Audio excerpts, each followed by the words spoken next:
네, 안녕하세요. 한 주간도 평안하셨습니까? 우리가 지난 시간 동안 십계명에 대해서 살펴보았습니다. 이제 최종적으로 십계명을 마치면서 십계명을 통해서 하나님께서 말씀하시고자 하는 것들이 무엇인지 살펴보도록 하겠습니다. 하나님께서 말씀하셨습니다. 그것들에게 절하지 말며 그것들을 섬기지 말라.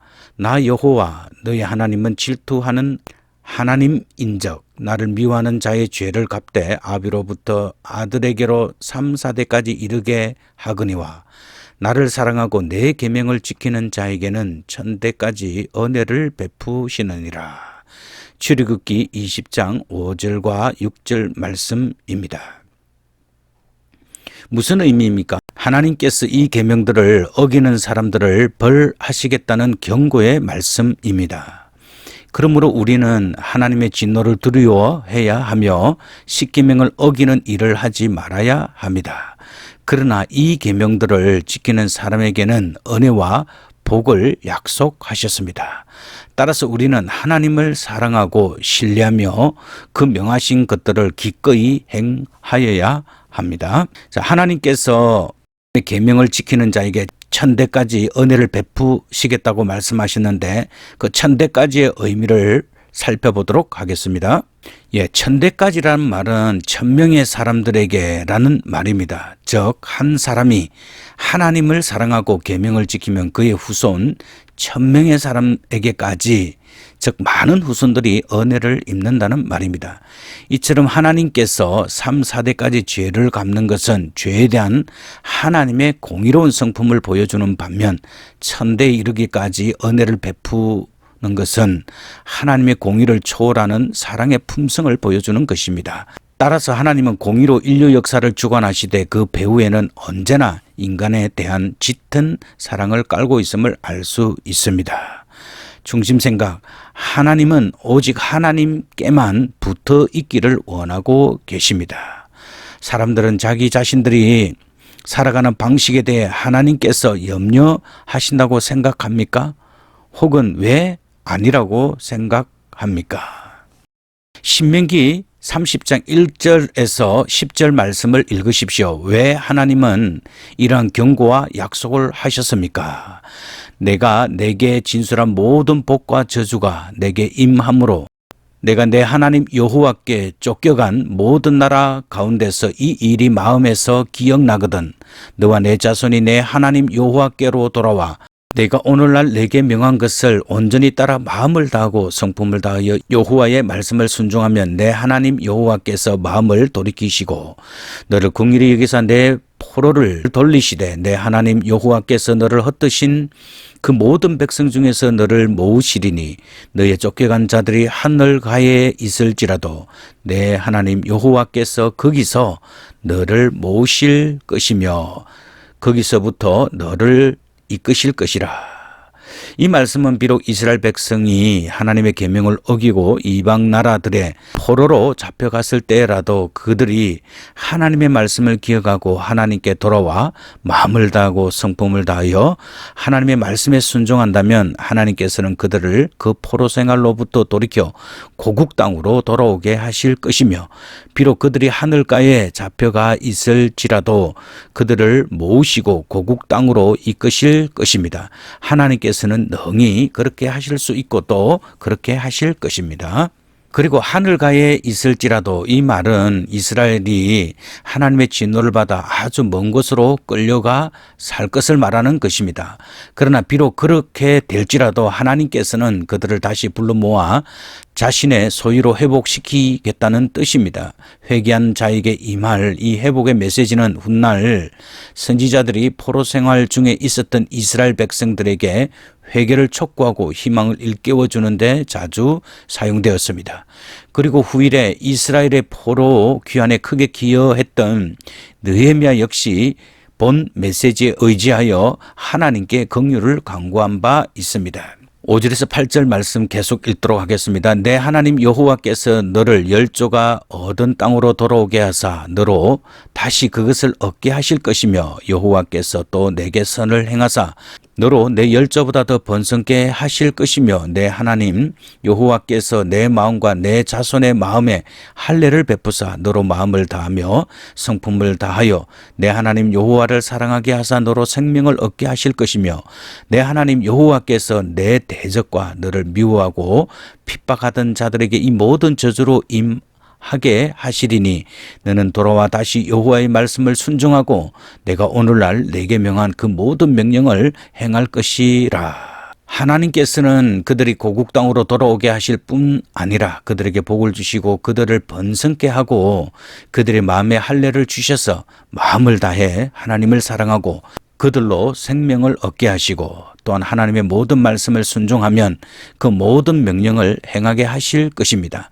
그리고 하나님께서 경고하셨던 저주는 그들을 미워하고 핍박했던 자들에게 내리게 될 것입니다. 여기에 또 보면 마음의 할례를 베푸사라고 말하고 있는데 할례는 본래 하나님과 이스라엘 사이의 언약 관계를 나타내는 상징적 징표였습니다. 즉 이것은 이스라엘이 모든 죄악된 것을 제거해버리고 하나님께 온전히 헌신할 것을 나타내는 상징적인 의식입니다. 따라서 옛 언약하에 이루어졌던 이러한 육신의 할례는 어디까지나 새 언약하에 이루어질 마음의 할례를 예표했던 그림자였습니다. 그렇다면 하나님께서 회개하고 돌아오는 이스라엘 백성들에게 새 영을 부어주시고 새 마음을 주사 그들을 다시 새 언약 하에 새 백성으로 삼으시겠다는 언총의 선포인 셈입니다. 그런데 이 새 언약은 그리스도 안에서 그리스도로 말미암아 최종 완성이 되게 됩니다. 계속 9절과 10절 읽도록 하겠습니다. 내가 내 하나님 여호와의 말씀을 순종하여 이 율법책에 기록된 그 명령과 규례를 지키고 내 마음을 다하여 성품을 다하여 여호와 내 하나님께 돌아오면 내 하나님 여호와께서 내 자손으로 하는 모든 일과 내 몸의 소생과 내 육축의 새끼와 내 토지 소산을 많게 하시고 내게 복을 주시되 여호와께서 내 열조를 기뻐하신 것과 같이 너를 기뻐하게 하사 내게 복을 주시리라. 만약 이스라엘 백성들이 하나님의 말씀에 순종하고 성경에 기록된 명령들을 지키면 그들의 모든 일이 복이 될 것이며 그들의 자녀들과 가축들과 토지 소산이 복을 누리게 될 것입니다.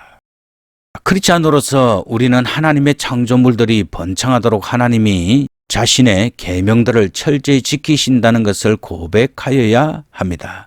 하나님의 경고와 약속이 내가 하나님과 하나님의 역사를 어떻게 보는지 영향을 미칩니까? 네, 영향을 미치게 됩니다. 소규리문답 깊게 보기. 하나님께서 왜 스스로를 질투하시는 하나님이라 하셨습니까? 하나님은 우리가 다른 신들을 함께 섬기는 것을 거부하십니다. 이사야 42장 8절 말씀에 보면 나는 여호와이니 이는 내 이름이라 나는 내 영광을 다른 자에게 내 찬송을 우상에게 주지 아니하리라 라고 말씀합니다. 여호와라는 칭호의 뜻은 하나님이 친히 모세에게 가르쳐 주신 바와 같이 스스로 있는 자로서 초월적이며 절대 주권이심과 함께 언약의 주체이심을 강조하는 이름입니다. 하나님이 어떤 분임을 스스로 나타내시는 까닭은 하나님을 그런 분으로 인정하고 하나님께만 찬양을 돌리기 위함입니다. 그리고 출애굽기 19장 5절과 6절 말씀에 보면 세계가 다 내게 속하였나니 너희가 내 말을 잘 듣고 내 언약을 지키면 너희는 모든 민족 중에서 내 소유가 되겠고 너희가 내게 대하여 제사장 나라가 되며 거룩한 백성이 되리라. 너는 이 말을 이스라엘 자손에게 전할지니라. 먼저 하나님은 세계가 다 내게 속하였다고 말씀하십니다.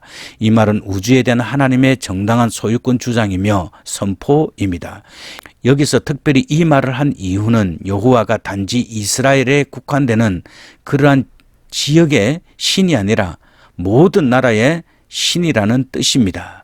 그리고 나아가 그러한 전 우주를 다스리시는 신께서 특별히 이스라엘을 택한 당신의 백성으로 삼았음을 강조하고자 하는 데 있습니다. 그리고 이스라엘 백성을 향해서 너희는 모든 민족 중에서 내 소유가 되겠다라고 말씀하셨습니다. 여기서 소유란 평범한 소유물을 말하는 것이 아니라 특별한 소유물, 즉 아주 귀한 소유물 또는 매우 값진 소유물을 가리키는 말입니다. 즉 이스라엘 민족이 하나님의 언약의 율법을 지키기만 하면 그들은 세계 민족 중에서 하나님이 가장 귀하게 여기시는 백성이 될 것이라는 말입니다. 그리고 이스라엘 백성들에게 하나님은 제사장 나라가 될 것이라고 말씀하셨습니다. 이스라엘이 하나님의 율법을 지켜 행하면 세계를 향한 하나님의 구속 계획을 위해 특별히 선택된 민족으로서 하나님과 열방 사이를 중재하는 제사장이 됨과 동시에 그들을 다스리는 왕권을 가지게 된다는 의미를 내포하는 말씀입니다. 그러나 이스라엘은 하나님의 말씀에 불순종함으로써 그 모든 특권을 상실하였으며 오늘날 이 특권은 하나님을 믿는 성도 모두에게 주어졌습니다. 그리고 하나님은 거룩한 백성이 될 것이라고 말씀하셨습니다. 세상 모든 민족과는 구별되는 택함 받은 백성으로서 오직 하나님만을 섬기며 그의 뜻을 수행하는 성민이 되라는 뜻입니다. 에스겔서 6장 9절과 18장 20절 21절 말씀을 읽으십시오. 너희 중에 피한 자가 사로잡혀 이방인 중에 있어서 나를 기억하되 그들이 엄난한 마음으로 나를 떠나고 엄난한 눈으로 우상을 섬겨 나로 근심케 한 것을 기억하고 스스로 한탄하리니 이는 그 가증한 일로 악을 행하여 섬이니라. 범죄하는 그 영혼을 죽을지라. 아들은 아비의 죄악을 담당치 아니할 것이요 아비는 아들의 죄악을 담당치 아니하리니 의인의 의도 자기에게로 돌아가고 악인의 악도 자기에게로 돌아가리라. 그러나 악인이 만일 그 행한 모든 죄에서 돌이켜 떠나 내 모든 율례를 지키고 법과 의를 행하면 정녕 살고 죽지 아니할 것이라. 이방인 중에서 나를 기억하되 라는 말씀은 단순히 과거 역사와 사건 속에서 역사하신 하나님을 회상한다는 의미 이상의 뜻을 함축하고 있습니다. 그것은 과거에 하나님을 기억하되 특별히 그들과 언약을 맺으시고 그들의 하나님이 되시는 분으로서 기억해야 합니다. 또한 그들은 자신의 잘못과 죄악을 회개하고 언약의 하나님과 정상적인 영적 관계를 회복해야 합니다. 살아남은 자들이 바로 그러한 일들을 감당하게 될 것입니다. 그리고 하나님은 범죄하는 그 영혼은 죽으리라 라고 말씀하셨는데 이는 그 영혼이 생명이 되며 모든 생수의 근원이 되시는 하나님과 단절되어 나아가서 영원한 사망의 비참함과 저주스러움 가운데 처하여 온갖 고통을 당하는 것을 말합니다. 두 번째, 하나님께서 벌하시거나 복 주시도록 하는 것은 무엇입니까? A. 불순종은 하나님의 의로운 분노를 유발하며 죄를 벌하게 합니다. 하나님께서 분노를 바라는 것은 그 하나님의 본질적인 성품은 아닙니다.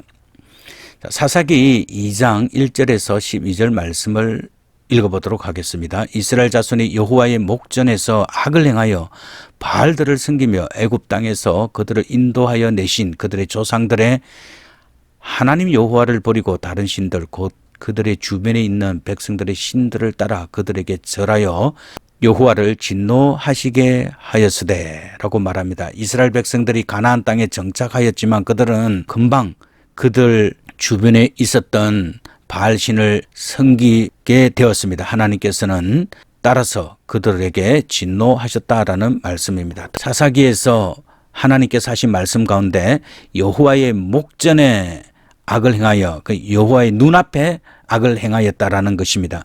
바로 이것이 하나님의 백성들이 지녀야 할 하나님 앞에의 의식, 즉 신전의식, 코람데오입니다. 즉 우리는 항상 하나님 앞에 살아가고 있는 자들임을 상기시켜주는 말입니다. 사실 인간의 모든 행동은 하나님으로부터 숨겨질 수가 없습니다. 따라서 인간이 아무리 엄밀하게 범죄한다고 하더라도 그것은 곧 하나님 목전에서 악을 행하는 것이 됩니다. 하나님께서는 이스라엘에게 진노하셨습니다. 하나님께서 언약을 어긴 백성에게 내리시는 징계의 방법은 다양합니다. 첫 번째로 이스라엘 백성들을 노략자의 손에 넘기시거나, 두 번째로는 모든 대적의 손에 파시거나, 또는 세 번째 그들이 가는 곳마다 재앙을 내리시는 것들입니다. 이러한 징계를 가리켜 성경에서는 주로 채찍으로 표현하고 있습니다. 그것은 하나님의 징계가 그들을 멸망하게 하기 위해 내리시는 것이 아니라 죄악에 미련한 것에서 돌이켜 하나님께로 돌아오게 하는 사랑에서 비롯된 것입니다. 그래서 욥은 하나님께서 징계하시는 자에게 복이 있다고 말했습니다. 역대하 36장 17절에서 21절, 그리고 예레미야서 11장 17절을 읽으십시오.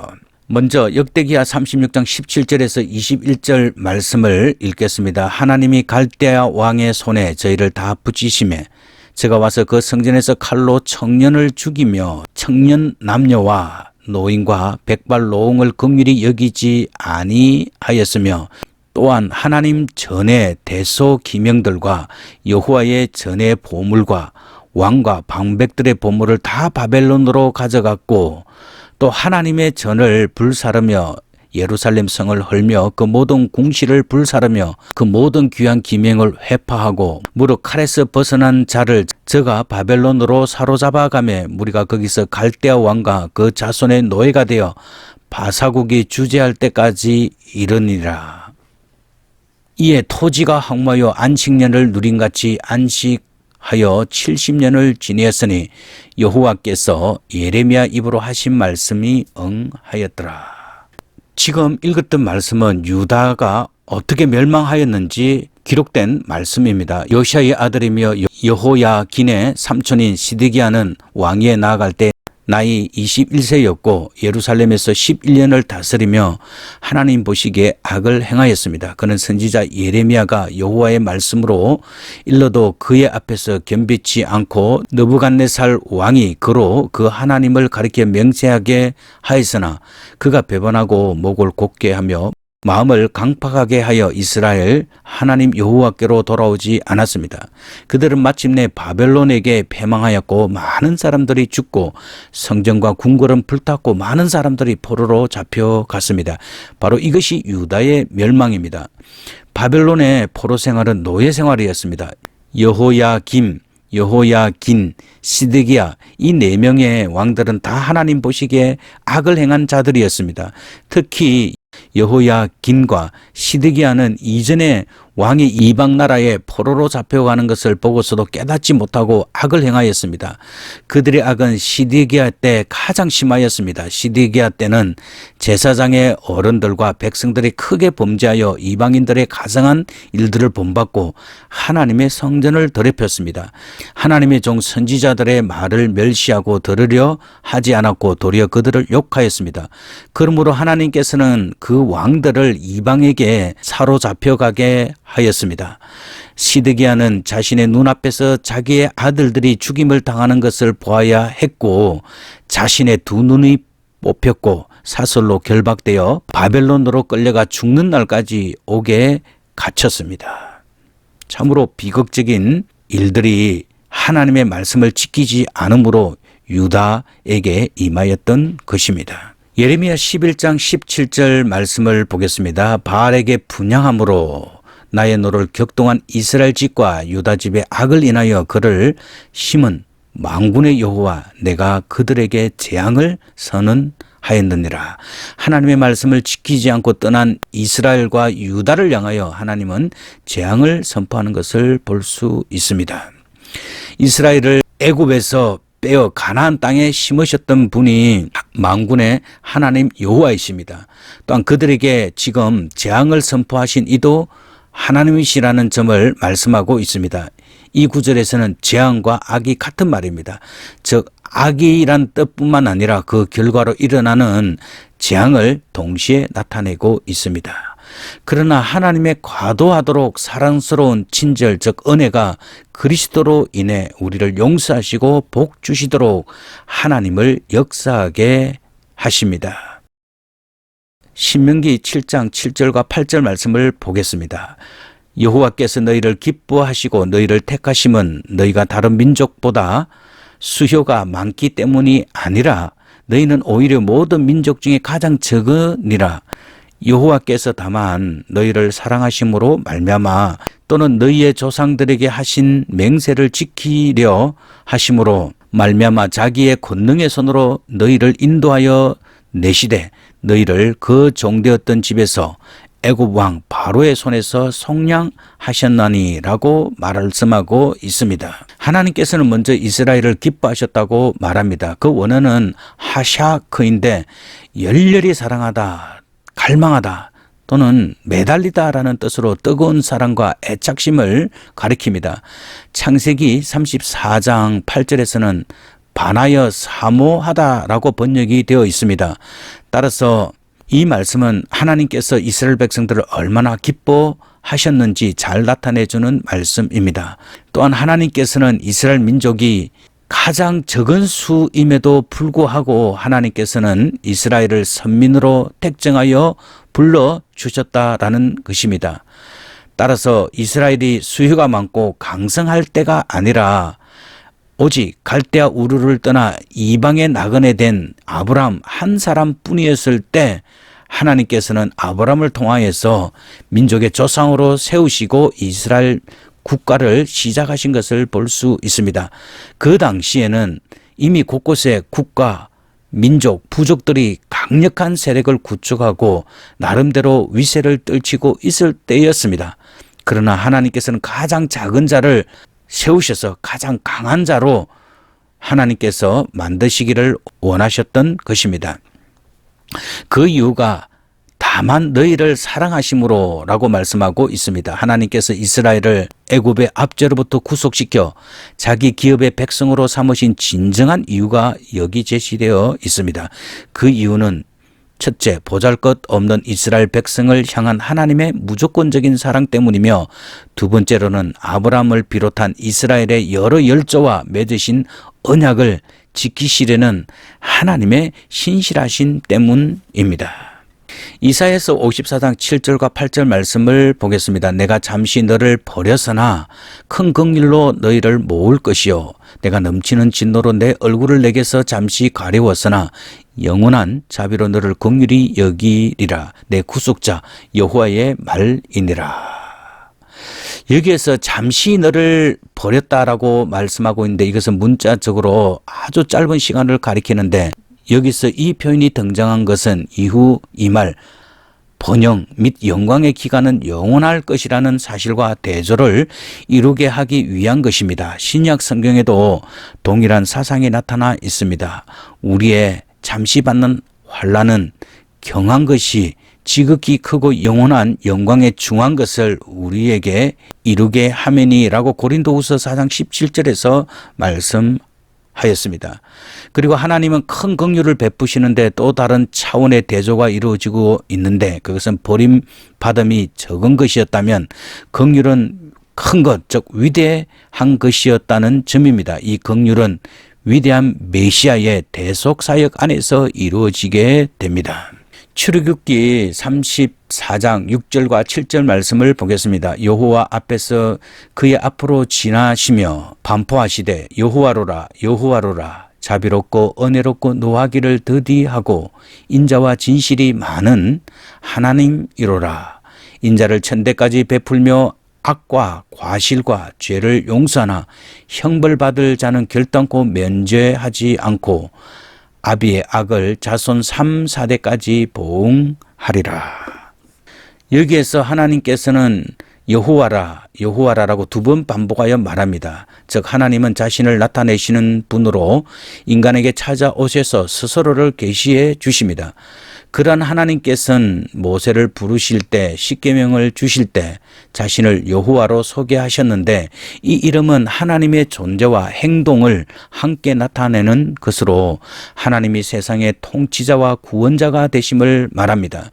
그런데 여기서 이러한 이름이 반복해서 선포된 것은 그 의미를 강조하기 위함 뿐만 아니라 모세로 하여금 뒤따르는 계시를 삼가 경청하도록 하기 위함입니다. 그리고 하나님께서는 노하기를 더디하신다고 말씀하고 있는데 이것은 길다, 연기하다는 뜻의 아라크에서 유래했으며 인내하다는 뜻도 포함되어 됩니다. 따라서 화내는 것을 연기한다거나 혹은 화를 참는다는 의미인데 인간의 죄악에 대해서 끝까지 참고 참으시는 하나님의 인내와 사랑을 여실히 증거해주는 말씀입니다. 하나님께서는 노를 더디 내실 뿐만 아니라 그 인자를 천대까지 베푸심을 말씀하고 있습니다. 하나님의 진노에 비해 그 은혜가 훨씬 더 크다는 사실을 수사학적으로 표현한 구절입니다. 베푼다는 하나님께서 자손들에게 인자를 베푸시겠다는 약속을 반드시 지키겠다는 뜻입니다. 시편 30편 5절 말씀을 보겠습니다. 그 노염은 잠깐이요 그 은총은 평생이로다. 저녁에는 울음이 기숙할지라도 아침에는 기쁨이 오리로다. 노염이란 인간의 죄에 대한 하나님의 분노이며 은총이란 하나님의 자비하신 속성에서 비롯되는 것이나 인간의 통해함을 보시고 그 분노를 돌이키시는 하나님의 사랑을 잘 나타낸 구절입니다. 여기서 다윗이 증거하고자 하는 사실은 하나님께서 인간의 죄에 대하여 분노하시나 그 분노를 오래 끌지 않으신다는 것과 그리고 회개하는 자의 죄를 즉시 도말하시고 영원히 사랑하신다는 은혜로운 진리의 말씀인 것입니다. 그리고 인간이 갖는 울음은 고통과 환난에 대한 상징을 말하는 것이요 기쁨은 구원과 승리에 대한 상징을 말하는 것입니다.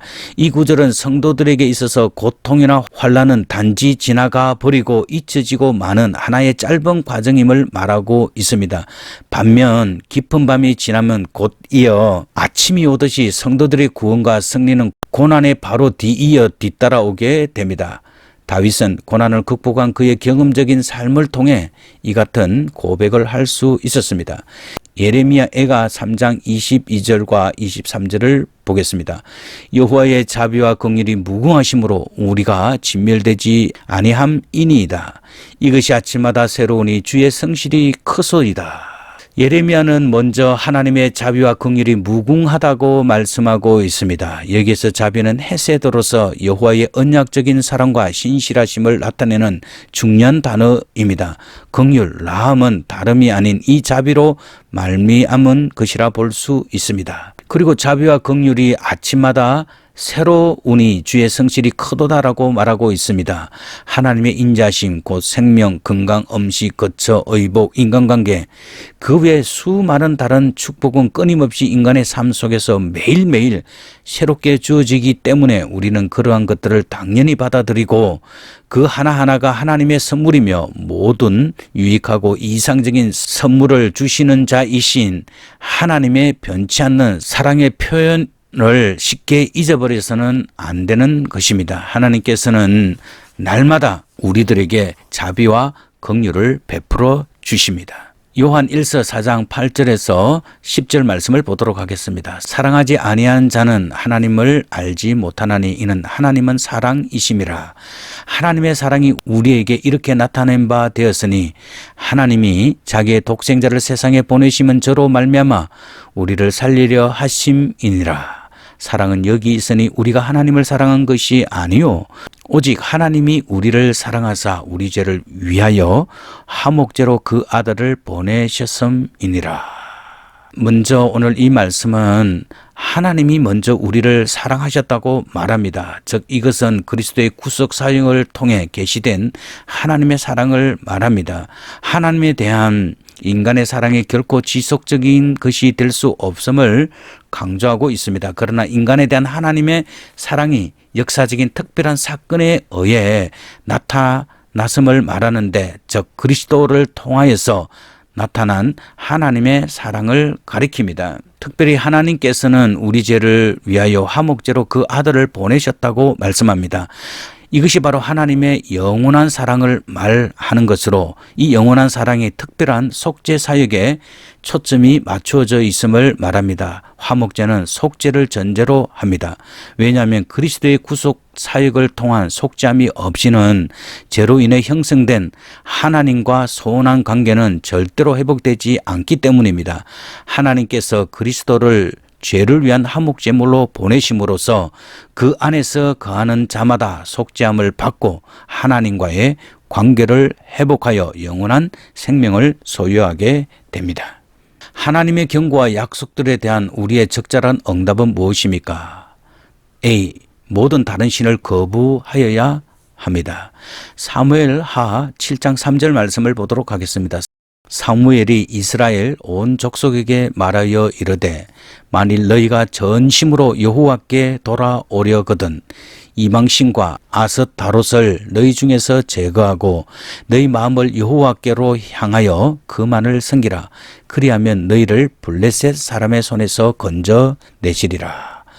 여기서 먼저 하나님께서는 전심으로 돌아오려거든 라고 말하고 있는데, 돌아오다라 라는 말은 회복하다, 돌아가다, 전향하다, 회개하다라는 뜻으로 성경에서 이 단어는 죄에서 돌이켜 회개함을 가리킬 때 주로 사용이 되었습니다. 한편 전심으로는 너의 마음을 송두리째라는 뜻으로, 이는 회개에 순수하고 진정한 성격을 잘 말해주고 있습니다.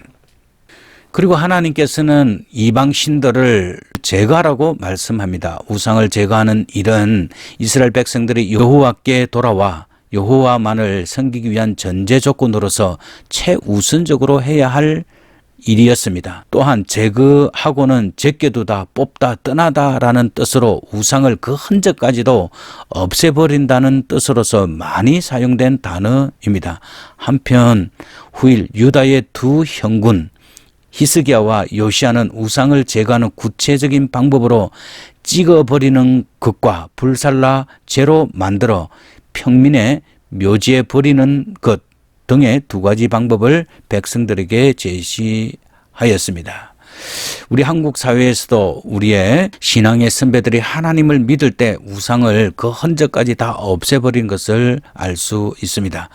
그리고 많은 경우에 그 부적들을 불살라 버렸고 또 집 안에 있었던 신주 단지들을 깨어서 버렸습니다. 이것이야말로 하나님의 말씀을 따라 우상을 제거하는 일이요, 하나님께서 가장 기뻐하시는 일입니다. 그리고 B. 참여하며 하나님께 나아가고 우리 주 예수 그리스도를 위한 하나님의 자비하심을 신뢰하여야 합니다.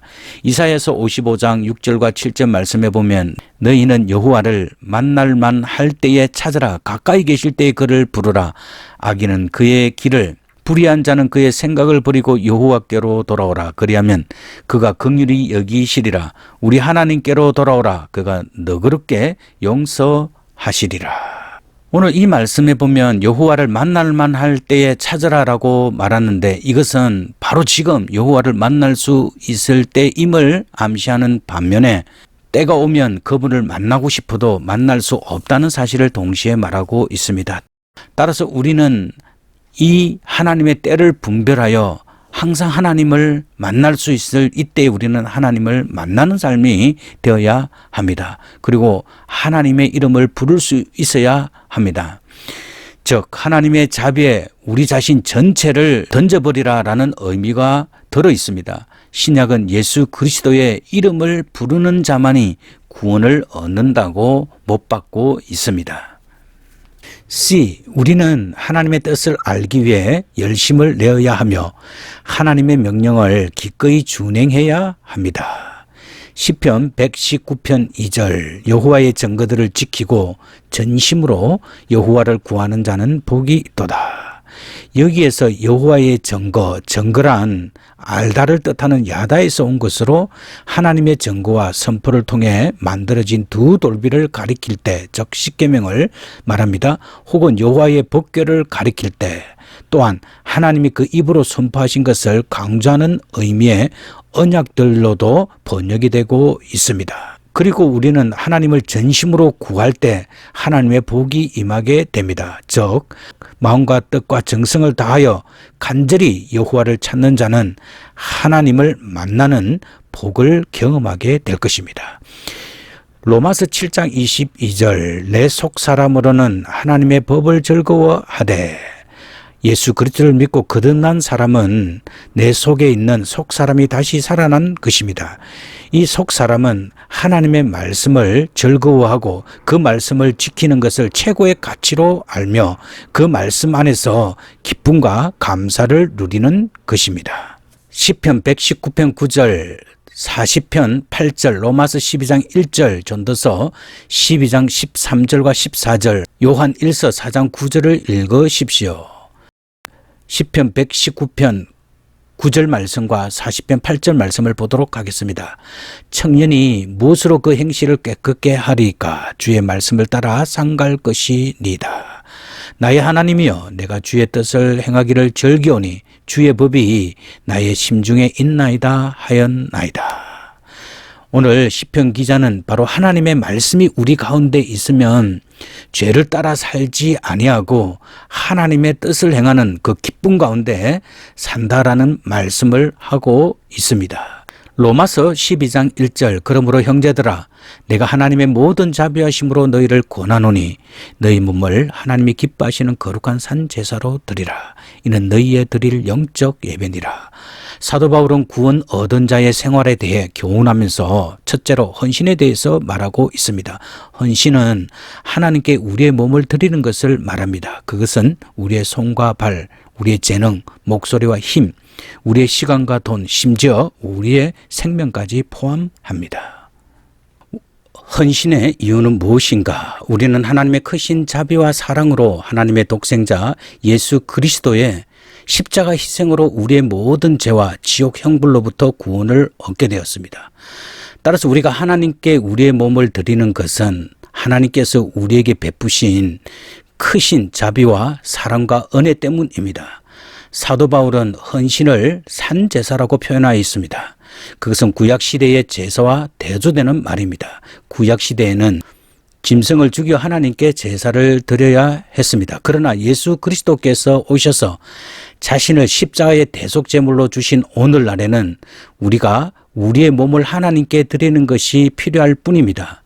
구약 시대의 번제는 1차적으로 예수 그리스도의 대속 사역을 상징했으나 또한 성도들의 온전한 헌신도 상징했다고 볼 수 있습니다. 우리는 우리 몸을 하나님께 온전히 드려야 합니다. 하나님께 드려지는 헌신은 하나님께서 기뻐하시는 거룩한 삶이어야 합니다. 거룩한 삶이란 하나님의 계명을 지키며 죄를 짓지 않는 삶입니다. 이런 헌신, 곧 거룩한 삶을 사도 바울은 하나님께 드리는 합당한 예배라고 불렀습니다.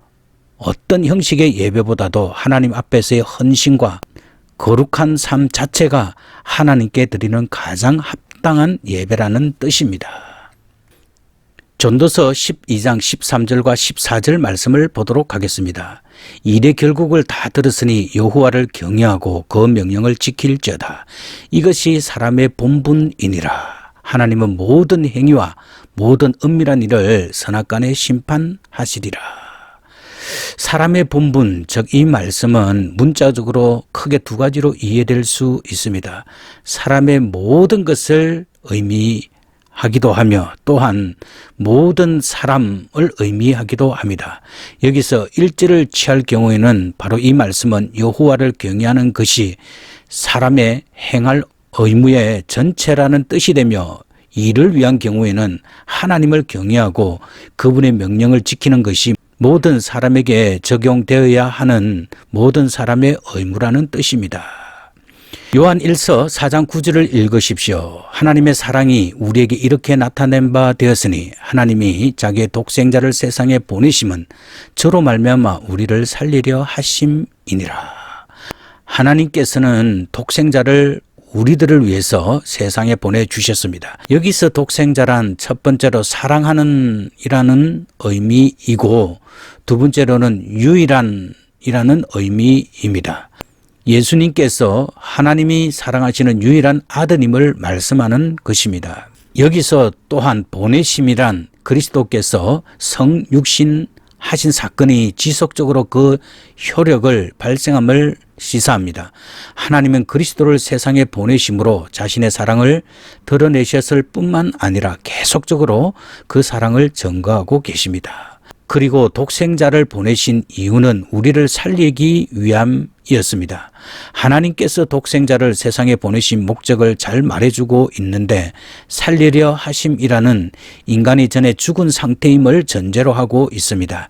인간은 범죄함으로 하나님과 단절이 되었고 영적으로 죽은 상태에 처해 있었습니다. 그러나 그리스도께서 십자가상에서 죽으시고 부활하셔서 하나님의 사랑을 온전히 나타내시고 이루심으로 영적으로 죽은 인간을 생명으로 인도하셨습니다. 하나님의 사랑은 그리스도의 성육신과 지상사역 그리고 죽음과 부활을 통해서 하나님께 나아가게 될 때 하나님의 선물인 영생을 소유할 수 있습니다. 오늘 하나님께서 십계명을 주신 이유들을 살펴보았습니다. 하나님께서 십계명을 주신 가장 큰 이유는 우리를 사랑하시기 때문이고 그 하나님 안에서 그 말씀을 잘 지킴으로 우리에게 복을 주시기 위함임을 오늘 말씀을 통하여서 우리가 살펴보았습니다. 우리가 이 말씀들을 잘 지켜서 하나님 앞에 기쁨이 되는 우리 모두가 되어야 하겠습니다. 기도하도록 하겠습니다. 거룩하시고 자비로우신 하나님, 우리가 해야 하고 하지 말아야 할 것을 가르쳐 주셨습니다. 주님의 거룩하신 영을 우리 마음에 부어주사 성령께서 우리의 삶에서 열매를 얻으시고 주님의 자비와 법을 기억하며 우리가 주님의 뜻에 순종하고 주님과 이웃을 사랑하는 가운데 영적으로 잘 성장하게 하여 주시옵소서. 주님의 사랑하는 아들의 모범을 따라 살아갈 수 있도록 우리를 도와주소서. 우리 주 예수 그리스도 이름으로 기도합니다. 아멘.